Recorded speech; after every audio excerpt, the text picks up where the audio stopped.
তো hello guys, welcome back to another video. So তোমরা যেরকম কি আগের পার্টগুলোতে দেখেইছিলে আমরা এসেছি সুন্দরবনে। সো আজকে হচ্ছে ডে 2। যেরকম কি তোমরা দেখেইছিলে আমরা আগের পার্টে বাঘ দেখতে গেছিলাম, বাট বাঘ দেখতে পারিনি। তারপরে আমরা চলে গেলাম আমাদের থার্ড স্পটে। এটা হচ্ছে আমাদের থার্ড স্পটে। ঢুকতেই চারপাশে পুরো দোকান, আর দোকানে ভর্তি অনেক কিছু পাওয়া যাচ্ছিল এখানে, যেরকম তোমরা দেখতেই।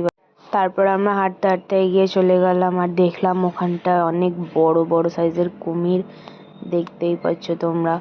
সো কুমির দেখার পর আমরা চলে গেলাম খাঁচার বাঘ দেখতে, কারণ আসলে বাঘ দেখতে পাইনি। এইগুলো দেখার পর আমরা চলে গেলাম ঘাটে। ঘাটটা দেখো কি সুন্দর দেখাচ্ছে।